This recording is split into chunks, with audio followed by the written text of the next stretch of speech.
Epstein files are very large files. যদি এর মধ্যে ট্র্যাক ভর্তি নথি থাকে তাহলে আপনি সেখানে লেখা কি আছে এবং তার প্রেক্ষাপট কি সেটার দিকেই নজর দেওয়া উচিত। আপনি কি জানেন কার কার নাম সেখানে এসেছে? এপস্টিন ফাইলগুলোতে কার নাম উল্লেখ আছে? প্রধানমন্ত্রী মোদীর নাম নাকি সেখানে 8 বার এসেছে। হরদীপ পুরীর নামও এসেছে। আর কার নাম এসেছে জানেন?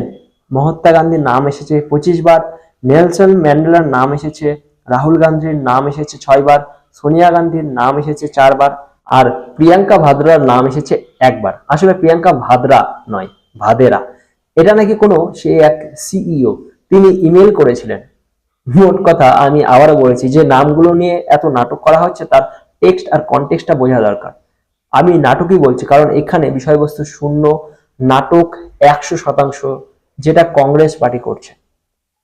কারণ যে নামের কথা বলা হচ্ছে সেখানে 1 বার মোদির নাম হচ্ছে আই মোদি। আমাদের প্রধানমন্ত্রী মোদিজি নন। ইতালিতে কেউ আই মোদি নামে একটি বই লিখেছে যার বিষয়বস্তু অশ্লীল।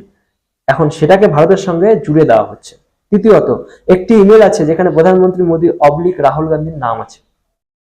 আমি এপস্টিন ফাইল থেকে আরেকটি ইমেলের কথা বলি যেখানে প্রধানমন্ত্রী মোদির নাম আছে এবং একটি ব্লুমবার্গ আর্টিকেলের উল্লেখ আছে। সেই আর্টিকেলে জেফ্রি এপস্টাইনের একটি লেখা ঝাপসা করে দেখানো হয়েছে। জানা যায় জেফ্রি এপস্টাইন এটি কাকে উদ্দেশ্য করে লিখেছিলেন। সেখানে লেখা ছিল, Indian prime minister Narendra Modi said he is ready to take unpopular steps to improve the nation's economy and physical health। মানে ভারতের প্রধানমন্ত্রী নরেন্দ্র মোদী বলেছেন দেশের অর্থনীতি ও শারীরিক স্বাস্থ্যের উন্নতির জন্য তিনি অজনপ্রিয় সিদ্ধান্ত নিতেও প্রস্তুত। মানে যেটাতে আর ভোট ব্যাংক কমে যাবে সেই সব সিদ্ধান্ত নিতেও তিনি প্রস্তুত আছেন। টিএমসি, সিপিআইএম এবং কংগ্রেসের কি শিক্ষিত না অশিক্ষিত? টেক্সট আর কনটেক্সট বোঝেন না বোঝেন না? আমেরিকার দুর্গন্ধ বাইরে এসেছে, সেটাকে এখানে ঠেলে আনবেন না।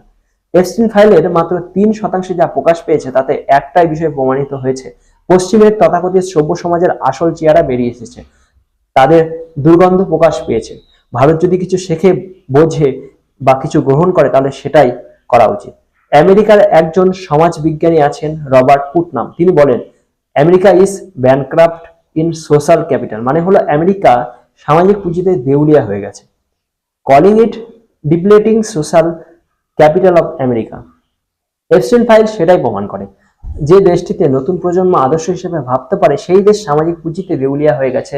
তাদের সমাজে সামাজিক বন্ধন শেষ হয়ে গেছে।